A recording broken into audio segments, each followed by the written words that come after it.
birthday on Thursday. Birthday on Thursday.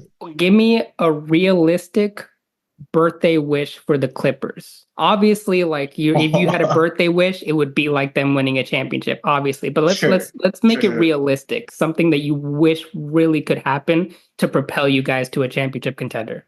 So a championship contender, that has to be realistic? Yes. Is there anything that you've been keeping your ear to the ground about the Clippers that you think could happen? Nothing that's realistic that makes us contenders. I don't want them to go get Zach LaVine, but at the same time, we need a really good secondary option as a sport. I love James Harden. I love what he brings to the table, but I can tell a little bit just by watching him last season. Like, he'll have his moments where he can get in his bag and like really like hoop like he used to, but he's much more like a playmaker, floor spreader than he is like I'm gonna go out and give you 25 plus points a night. And I feel like that's something that he kind of evolved into that. Well, I mean, when he was on the Rockets, he was a guy that gave you a 30-point triple-double, no problem. But like the older he's gotten and the more teams he's been on, he's definitely become more of a facilitator than he has been a scorer. For sure. But see, that's the thing, though. And that's why I was so ready to see these playoffs unfold with a fully healthy squad, because I prefer him to have that third option, like be looked at as third option to score. Hell, I honestly, after seeing how good Zubac been playing offensively, we can throw it down to him a lot more now. Like, I trust his post game to where he can really average like a good 12 points a game. Like, I really do trust Zubac so much, but I'd much rather James Harden focus on getting the offense like flowing. He's gonna have to step up big. If you guys aren't able to make any more moves, it's gonna be relied heavily the offense on James Harden and Kawhi assuming health. So what I'm nervous about, man, because I don't have a problem with the defensive end, because I honestly think we went out and made some pretty decent defensive moves. Like, we got really good perimeter defenders. Chris Dunn, I think he's an underrated defender. Everybody know DJJ from the playoff run. So it's like, bro, you got Batum back. We got Batum back, bro. So we got some people who are like going to willingly sit in a chair and guard. But it's like, bro, who's putting the ball in the basket? Barring Kawhi being there, sure, that's a 30, 35 points a game. I'm thinking playoff-wise, but who's the secondary scorer? Like, I don't want it to be James Harden. It has to be, because there's no one else. It has to be him. And this is where the realistic that's where the wish is getting a more. It's funny that Paul Pierce on his podcast said that, getting rid of guys like Batum and Rocco, kind of the guys that would do the defense and the gritty stuff, made it so that guys like him and Kawhi had to be the new gritty type defensive players. And now they get that identity. Yeah, sorry, Paul and Kawhi. But now they get that identity back with some of this length and this defense the same year that Paul George is gone. It's tough, bro, because this is like the perfect team to where if he was on it. Exactly. I'd be like, yo. Exactly. But we don't got that secondary. And, people give Paul George as much flack as they want to, bro. He, at some point, sometimes he was carrying the offense. Like, you got to be realistic about that. Oh, yeah, no, for sure. Especially with how much time Kawhi was missing. Like, PG had to do a lot. He did shoulder a lot for the franchise, for sure. Definitely. Well, with that, everyone, welcome back to the Scoops podcast. We have been on hiatus for some time, but we are back in full swing. It's me here with Deionte. We do. Oh, man, it's good to be back. You ready to get into it right away? I am, man. I'm excited. I'm glad to be back. Do it. First topic. Klay Thompson signing a 3-year, $50 million deal with the Dallas Mavericks. Somewhat controversial. I've heard some people say they think it's a good idea. Some people say, why Klay Thompson? There's other questions to fill for the Mavs roster. I'm curious as to what you think about it. I find it to be intriguing, I'm not going to lie. Only because, you bring like a bona fide 40% three-point shooter, has playoff experience, has, big game experience onto the roster, but, bro, you're sacrificing a lot of defense. Like, you let some athleticism go with DJJ. You let Josh Green get away from him, who was I think, contributes in a way most championship teams need, like that hustle man off the bench who's going to fight for every extra possession. Like, you let that get away. And, you bring it back in, what, like a 34-year-old vet, I want to say? Is he 34? Around 33, 34? Yeah, around there. Yeah, and it's like Klay Thompson, hell of a defender back in his day, but he's not giving you that now at the age 34. So it's like, some of the same issues he had with Golden State. If he's not out there hitting shots, bro, what is he doing for you? Because at some point, you got Luka and Kyrie out there, offensive front heads. But if they can leave him open like they were leaving Josh Green open or other players on their roster, then, it doesn't really do anything for me. That's the thing. So Klay Thompson, last season, he averaged 18 points a game on 38% three-point shooting, which pretty good. 38% is pretty good for three-point shooting. For sure. When I'm thinking about this, thinking of a prime Klay Thompson. A prime Klay Thompson fits as a wing on just about any team ever. Because he's the perfect 3-and-D complementary piece for whatever else is on your team. And he can heat up unlike just any other player. When he gets hot, he is on fire and unstoppable, regardless of what the defense does. Obviously, that's not the player we're talking about now. He's gone through a lot of injuries. He's a little bit older. And he just came off that really bad performance that everyone brings up of him going, what was it, 0 for 11, 0 for 12 in the elimination game? Yeah, it was really bad. Okay, obviously. He has, in the ways that he's spoken, the times that he's spoken for the Mavs in their press conferences over the summer, he sounds like there's a new rejuvenation to him. He sounds like he's excited to play basketball again. And I want to know if that's going to be a key difference for him going into the season. Like, I don't want to count him out as a player yet. Think about the situation he was in last season. He was on a Warriors team that he said, in his own words, he said that he felt like the Warriors were kind of throwing him under the bus when it came to his struggles, that his struggles were very public to the media and to everyone else, and that he didn't like that, obviously.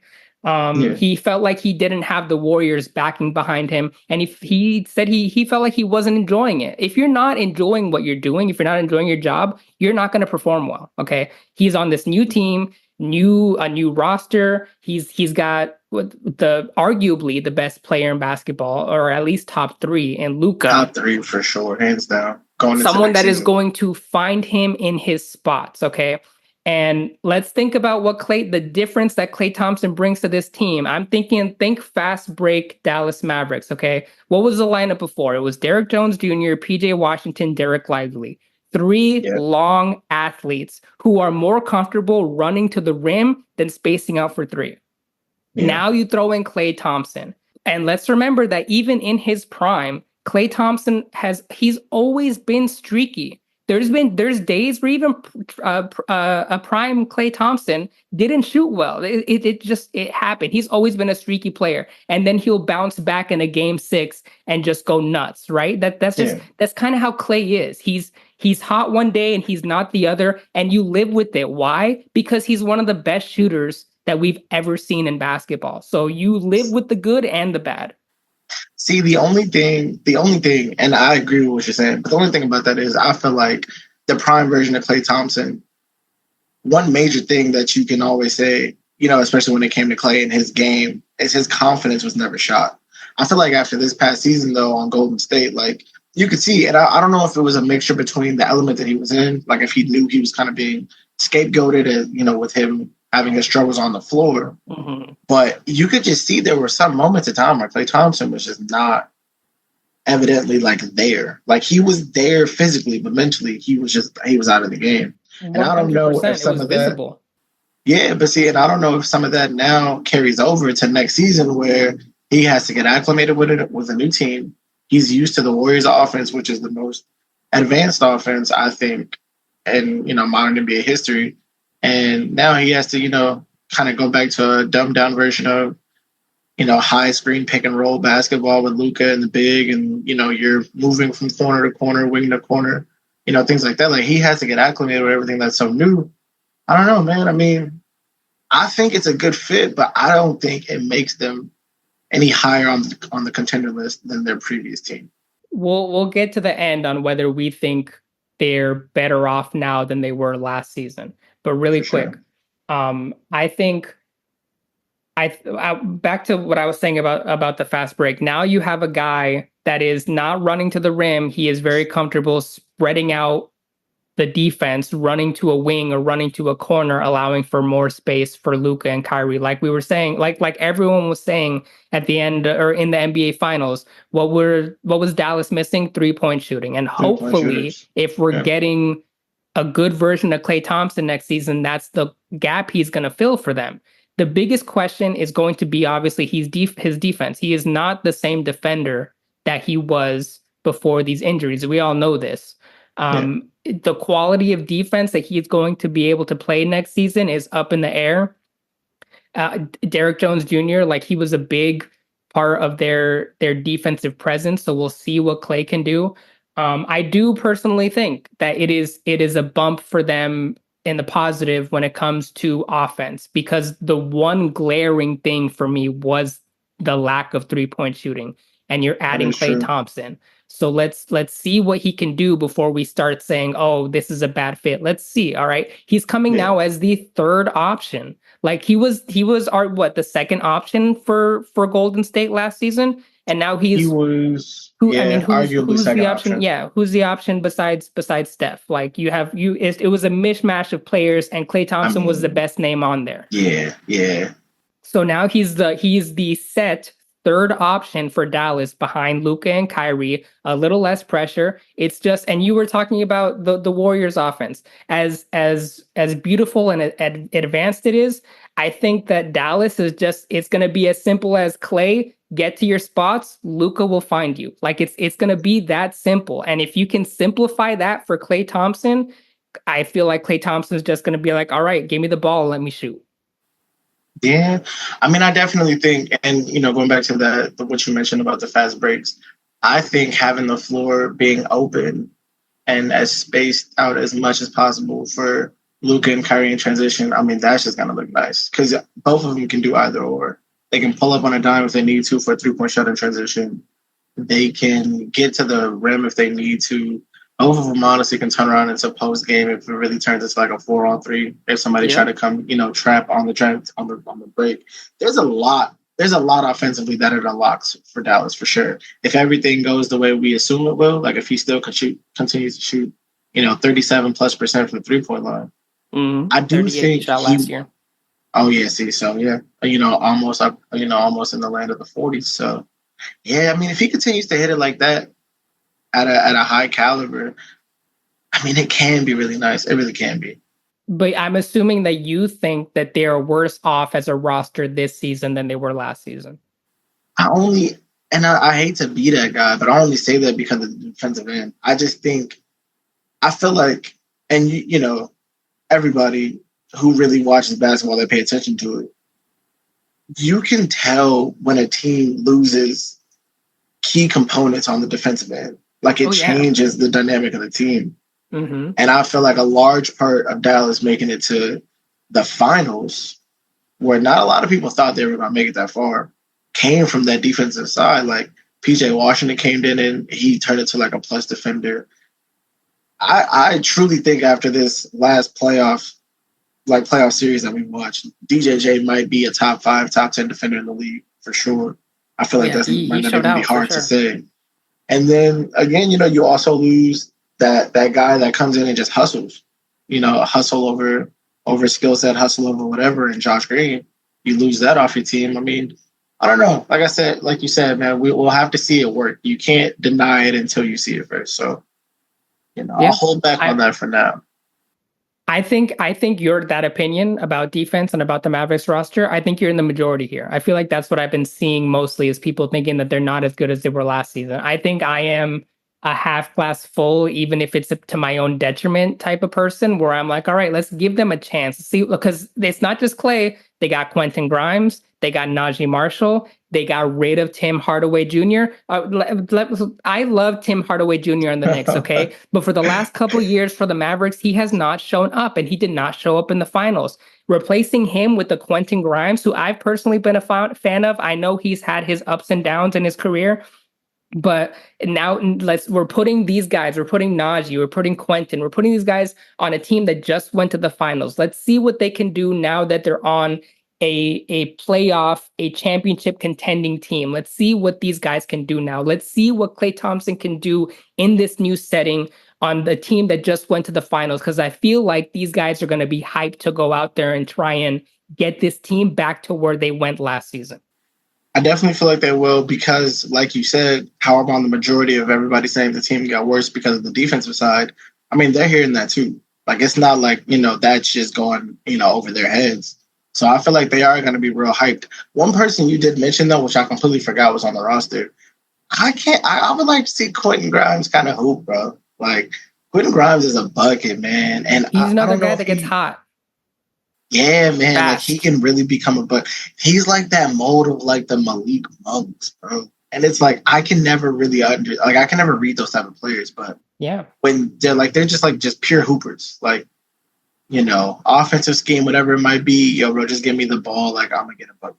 Like, he's sneaky athletic. I feel like people forget how athletic Quentin Grimes really is. Like, he has a vertical. He can get up. Yeah, see, I feel like I didn't see much of him when he was playing in New York.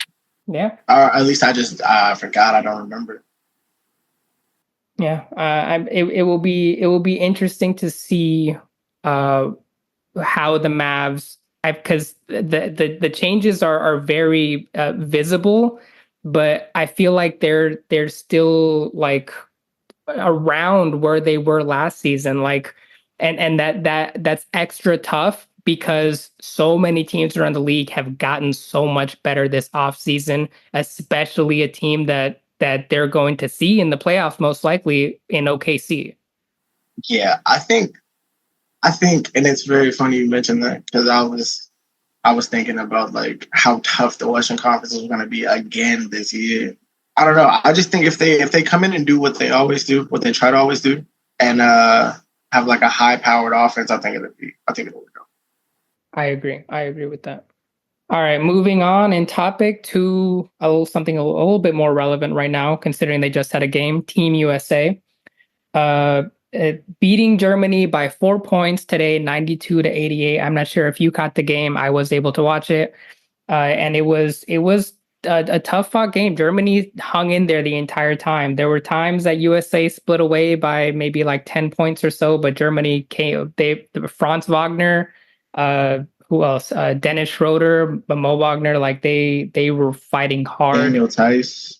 Yeah, no, Germany definitely was playing very, very hard and gave USA a run for their money, and then LeBron saved USA in the end.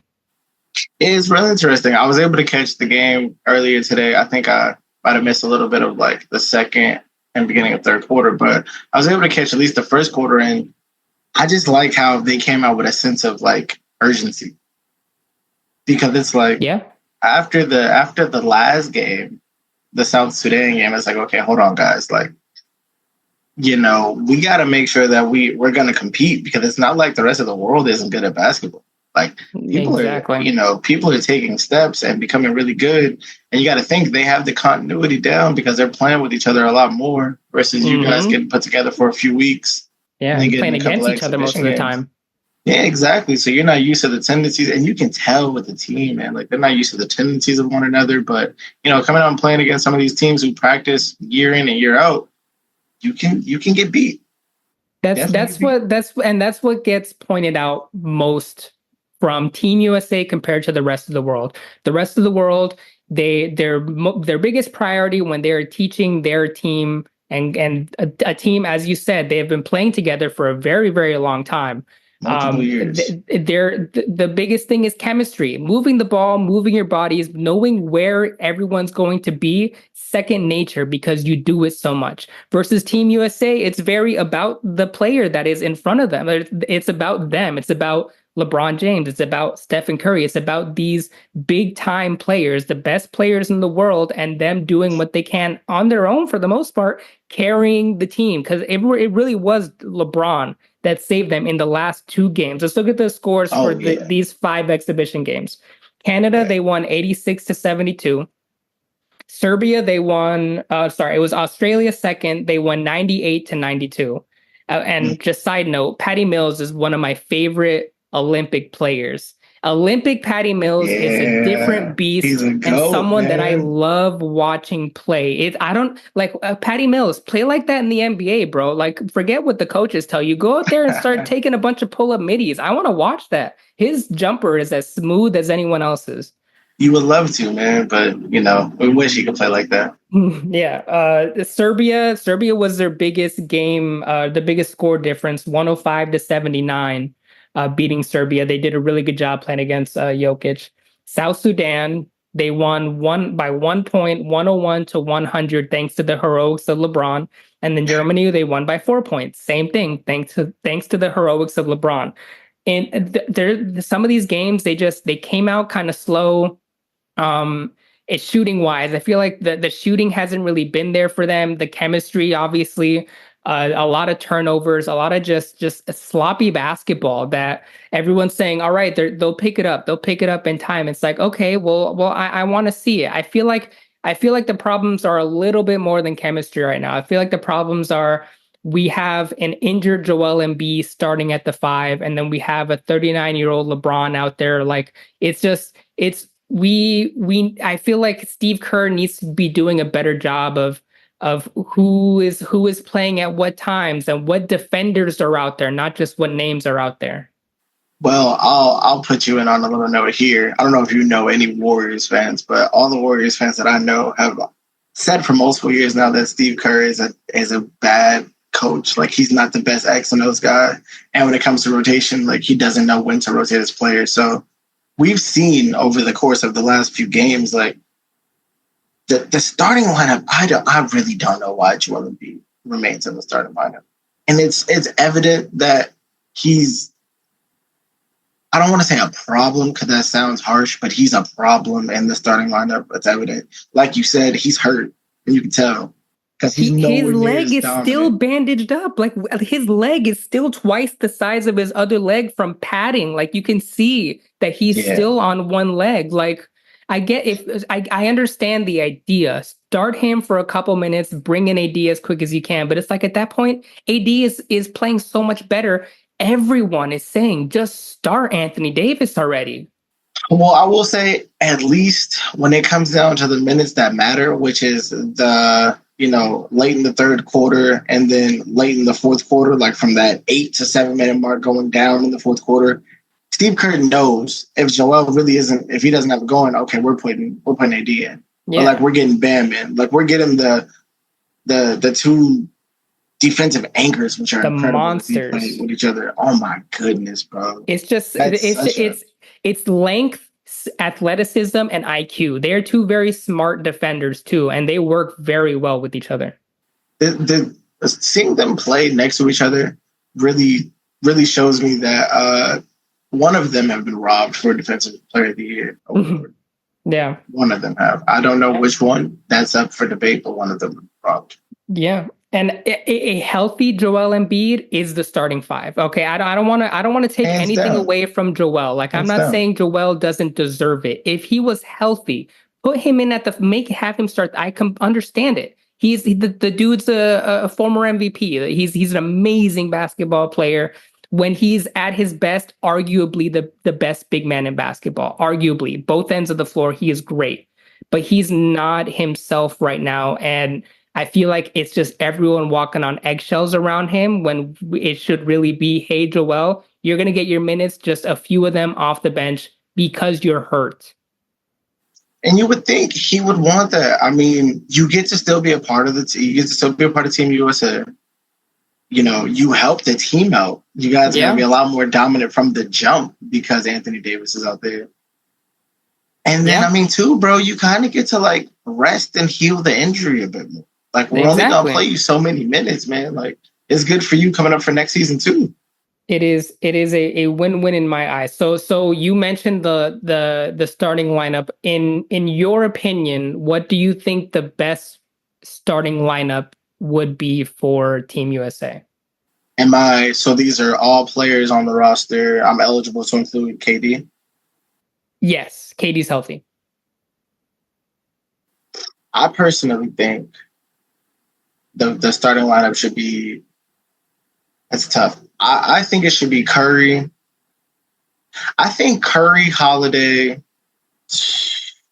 I think the current starting lineup, you just switch Embiid with Anthony Davis, and I think you got something. So you're keeping Devin Booker at the 3? He started in against Germany. No, I'm sorry. I think I want to start Anthony Edwards, but I just don't know if I want to start at the 3. That's the thing. That's the big thing. We have a lot of 2 guards on this team. 2 guards, yeah. Mine is if KD's healthy, let's just put KD at the 3. Exactly.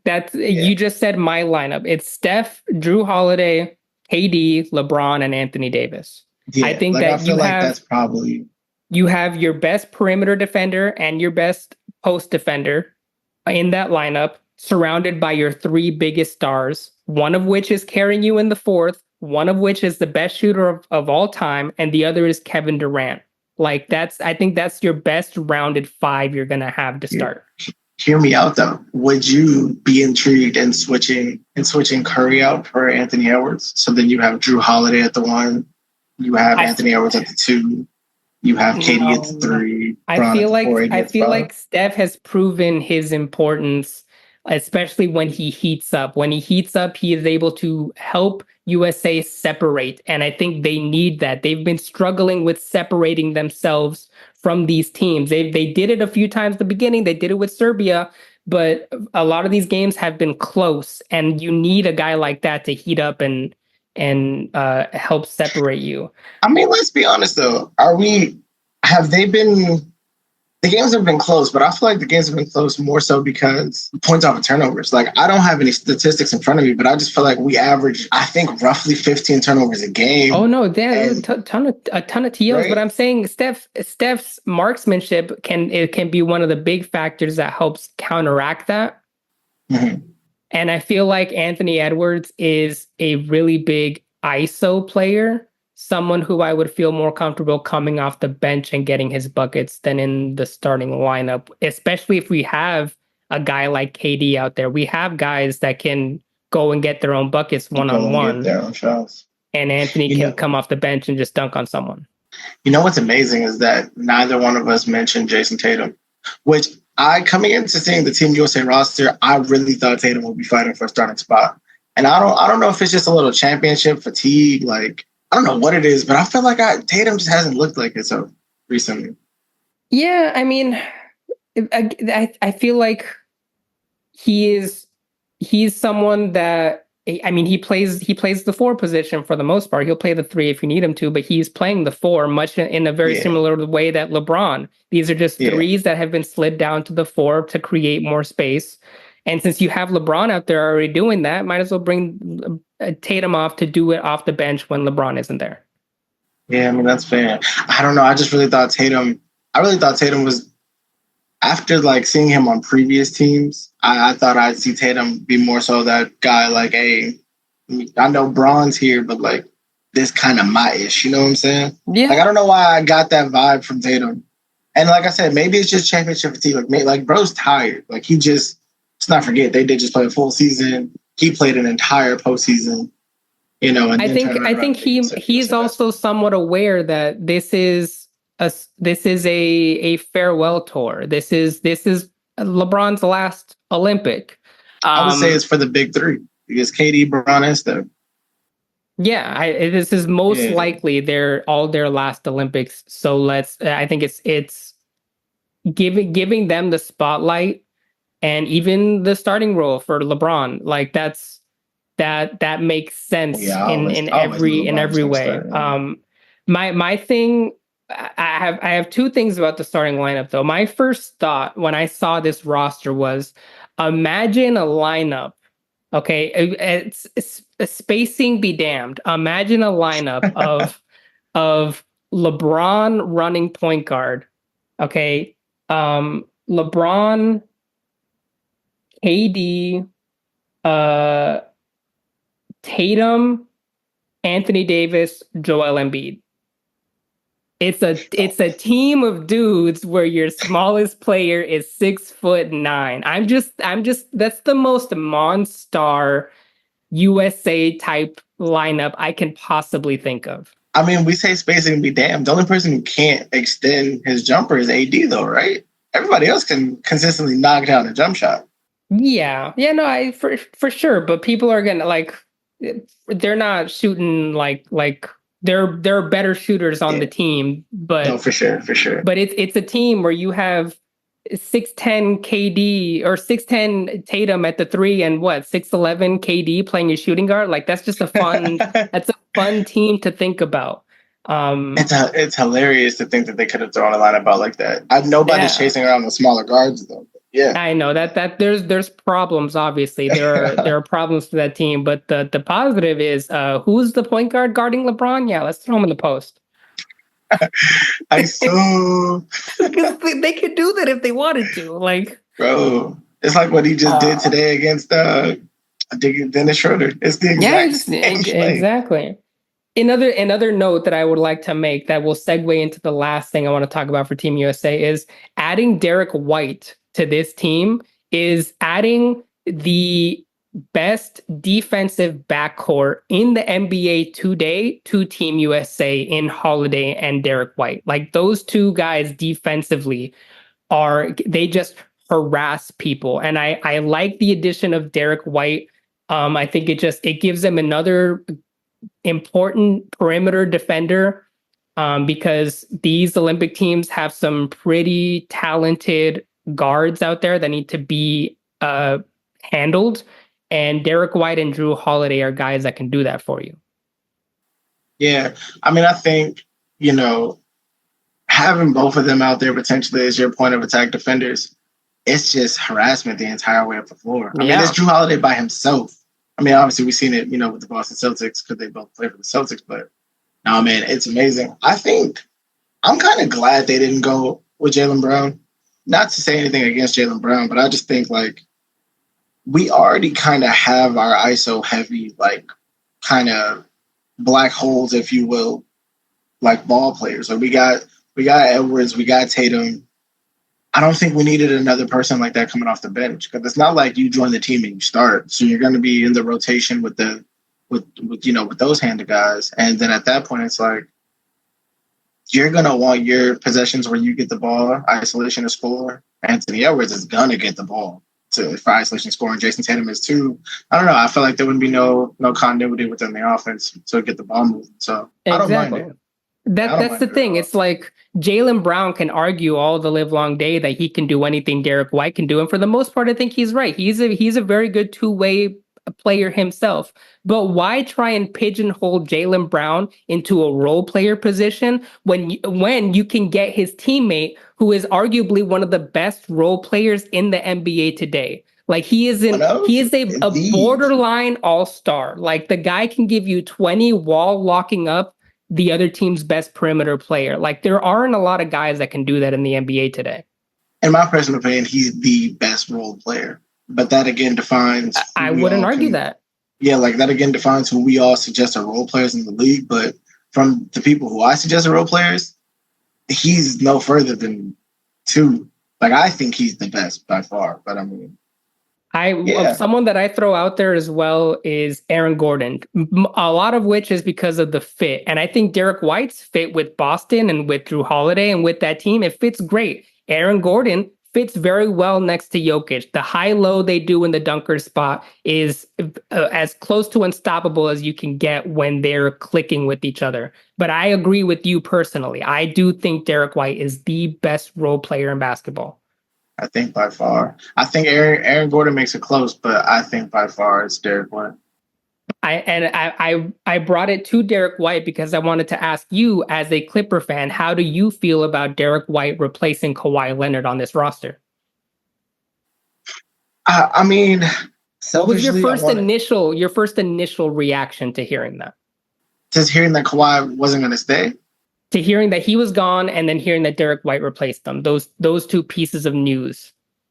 I personally laughed when I saw Kawhi wasn't really? Because I'm like, bro, because you not only robbed me of me getting a chance to see you play amazing basketball in the playoffs, but I've never seen Kawhi on an Olympic team play around all the other like great players in the league. Yeah. I just feel like that was a sight to see. Like I just feel like Olympic Kawhi, like we got robbed in that, bro, and that hurt. So I could do nothing but laugh it off. But I mean, I don't mind it. I personally think Kawhi's still hurt though, because I don't think if he's hurt, I'm all for it. If he's not hurt, I don't understand what it is about trying to prevent an injury. I mean, let the guy play basketball. Bro. Yeah, it's the Olympics. You don't get the opportunity to do this like every day. Yeah. You know, it's one every 4 years. And we know with Kawhi's history on how healthy he can be. If he's 85%, bro, you let him go hoop. We're not winning the championship next year anyway. Look at the rest of the roster though. Like you're dealing with already another player that's playing hurt in Joel Embiid. Do you want to make that now 2 superstars that you have to cater to because they're hurt? I mean, I guess that is fair. Versus a Derek White? That is fair. I guess I'm not including everybody else around. Like, it's not like it's a team full of, healthy spring chickens or whatever. Like, most of these dudes are a little older, nagging injuries here and there. But, I don't know, man. This is just all personal. Clipper bias. I wanted to see my boy go out there and hoop. I want to see him bring home a gold medal for sure. That is fair, 100%. I wanted to hear what you thought as someone that follows Kawhi and his home organization closely. I just feel like personally, like for Kawhi himself, and there were like a couple of more like interviews that came out after he had to leave Team USA. And, I saw a report where the reporter asked Kawhi like how he felt about it. And he was just like, man, I'm a hoop if my body allows me to. Like, it's not me that doesn't want to do it. Yeah. And that kind of hit, bro. Like, he's so great at basketball. The fact that nothing is stopping him but his own body breaking down on him, it sucks because you see it just so many potentially like could have been amazing players. Basketball is grueling. It is so much running and exertion on your body for such a long period of time with very little rest. For guys that are above 6'6", it's a lot to put on your body. You are carrying around a lot of weight doing it too. Like you're a big in shape dude. Like it's a lot to put, and just some people's bodies can't handle it. And it's hard. It's the hard truth about basketball. Unfortunately. All right. That makes players like LeBron James so much more special. Oh, 100%, 100%. I mean, his longevity. I think more than anything, his longevity to me is what puts him at number 2 behind Michael Jordan as the second best player of all time. And no other statistic. Of course, there's plenty. The number 1 scorer in NBA history, all this, but just sure. The ability for him to be this good for as long as he's been.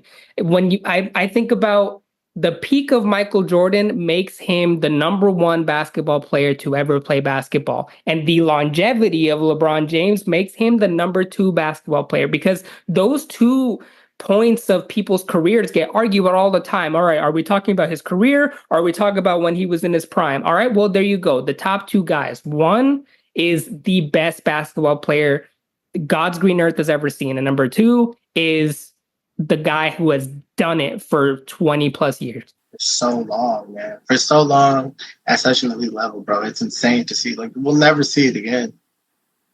I don't think. No, I would be surprised if we did. All right. Well, we're going to move into our final segment.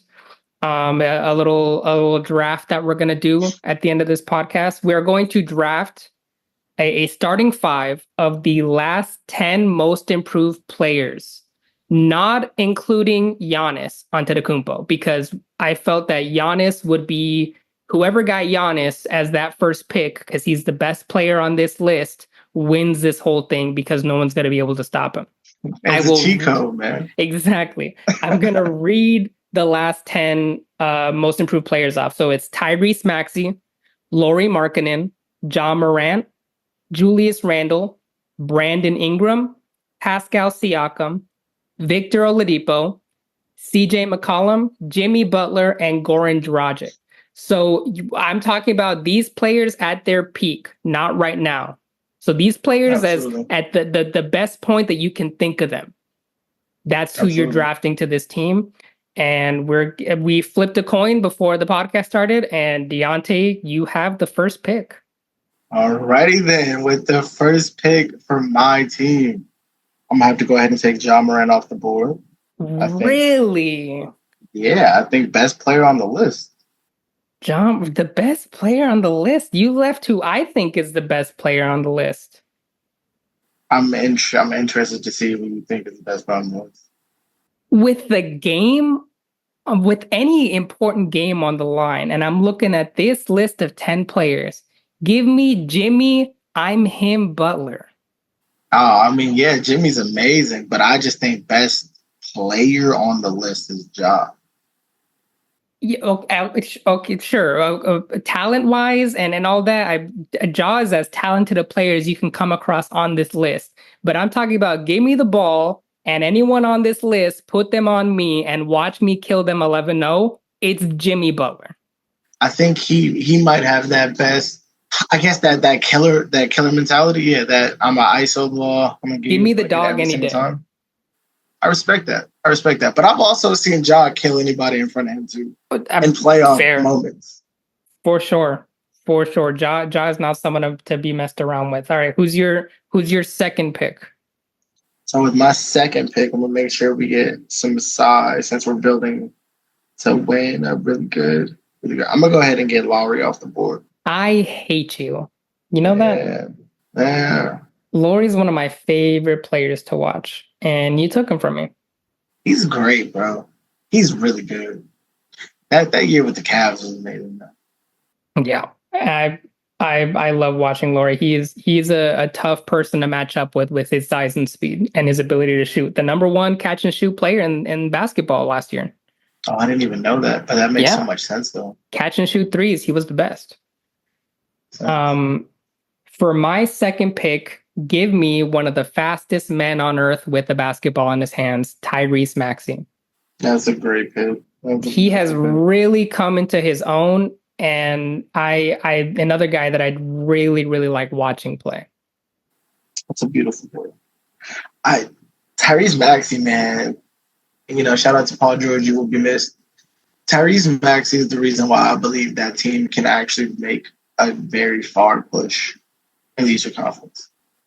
Like Tyrese, that dude. I agree. He really had a coming out party when James Harden left the team, and it's like, all right, this guy has arrived. Let's see what he can do. I think it's even more impressive too because of the circumstances and the situation in which they were in. Like, bro, James Harden just left. Like, you gotta step up and be the man, and he was like, yeah, I could do that. Exactly. I think he averaged 28 last season or something like that. He went nuts. Something bizarre like that. I know it was definitely over. It was well over 25. I think it was like 27, something like that. All right, your third pick, sir. All right, this is where it gets difficult. Agreed. This is where it gets very difficult. I have my reason for this. I'm gonna go out on a limb. I'm gonna take Victor Oladipo while he's still on the board. Victor Oladipo. I have my main reason for this, and if you is it because he can sing? Didn't he sing in the dunk contest? Oh yeah, brother's amazing, and he's multi-talented, bro. He can rap, he can sing, he is, man. I love Victor Oladipo. His injuries sucked. It sucked watching him get hurt, get time and time again. I was always rooting for his comeback. Honestly. Me too, bro. And I'm still rooting, I'm still hoping he can try to make another comeback. But it is tough, though, what injuries robbed him of. But the reason I picked Victor, and I don't know if this is early by any means, but we're talking about the year he became most improved player, bro. He was a two-way monster. Like, he had the ability to really lock up your team's best player. Like, his on-the-ball defensive numbers were pretty good that year as well. I think he averaged like a steal and a half, almost somewhere close to 2 steals. Yeah. And I just feel like my team needs that defensive monster on the perimeter, so I got to take Victor. Nicely done. I need size, and the biggest players left on the board are Julius Randle, Brandon Ingram, and Pascal Siakam. Man, this is tough because it's really between Randle and Pascal to be my biggest player. Yep. Randle is bigger, but I think Siakam is better. So are we gonna go small ball or are we gonna give me Siakam? I'll take Siakam. You love to hear it. Spicy P off the board. Now, Second best player on a championship team in 2019. Okay. Do you think Julius Randle could ever be the most improved player version of Julius Randle? Do you think he could be the second best player on a championship team? Or do you think he needs the ball too much? I'm no, probably third. I would say third best player on a championship team. So you think you'd have to really like rein Julius in and like give him a condensed role in order for him to be on the championship team? I do think so. Yes. I don't know. There's times where Julius Randle very much looks like a bull in a china shop with a basketball in his hands, and then there's times where he'll just pull up and it's good. Like, I don't know. I think he's the toughest pick, one of the toughest picks of this list of players because of that. Absolutely. That's why I haven't picked him. Not yet, at least. That's why I didn't pick him. All right, your pick. All right, so I got Ja at the 1. I got Vic at the 2. I'm liking your team. Your team is looking scary. I appreciate it, man. I think, you know what? I think I'm going to go ahead and take B.I. off the board. I had a feeling. I really did. I had a feeling you were going to do that. Yeah, man. I think it makes the most sense for my team. I'm gone. Okay, so that leaves Randle, McCollum, and Dragic. Yes, sir. Oh man. I'm gonna make this pick with. Before I do, I'm going to say that I do like CJ McCollum. Okay, I like CJ McCollum. Dude is a bucket, but I have a bucket already. There aren't any great defenders left on the board, at least in the perimeter. And so if I'm choosing between CJ and Goran and looking at fit for this team, I'm going to take Goran Dragic. Goran Dragic was one of my like favorite kind of role players, backup point guards. Like he's the lefty, the guy made the right plays, was a good shooter. And he's just always someone that I felt was dependable. Would you dare say NBA comp is oh man, I just had his name in my head on the Boston Celtics. No, I'm sorry, TJ McConnell. I'm so sorry, I meant to say TJ McConnell. TJ McConnell? No, Dragic is like 6'3". Dragic got some size on him. TJ McConnell, he's a little small. I'm talking about just do everything though. Oh yeah, for sure, right. For sure, yeah. The Goran Dragic is very smart with the basketball. Cool. All right, your final pick: McCollum or Randle. What do you want? This one's pretty easy. I'm gonna go Julius. Just throw some more size on there. You just did that to screw me because now my team's so small. If we're playing to win, I'm coming to win. Oh my gosh! All right, well, I mean, my game plan is shoot as many threes as possible and hope for the best. A lot of ball movement. Jimmy take over, man. Because that means Jimmy's guarding Randle. I think we're all right. I think we'll be all right. But oh man, we're gonna have Goran Dragic guarding Brandon Ingram. That's gonna be a problem. Yes, sir. Nothing but isolation buckets. Oh man. The only person you can double team off of is Ja, and at that point, all right, he's just run to the rim and throw it up, and he'll catch something work, bro. You have a good team. You do. I like my team. I think there are certain players on my team that give me a fighting chance, but you have a lot of size, and that's going to be hard. That would be hard to overcome. My biggest thing is the biggest thing about defense is getting the rebound afterwards. If you got the size, you should be able to get the rebound, so you can stop. Definitely. You did a good job on this. Congratulations. Appreciate it, man. Oh, that was fun. All right. Well, last final question I want to ask before we sign off. Did you see the comments that Joel Embiid made saying that if he wasn't dealing with all these injuries, he would be the greatest player to ever play basketball? I did not. Were these aligned with the same comments he made about like the Olympic team and stuff like that? I believe so, but he did say that if he wasn't hurt, he would be the GOAT. How do you feel about that? I just mean he's virtually unstoppable. So like if he does go a career where he has the longevity of LeBron, bro, he never gets hurt.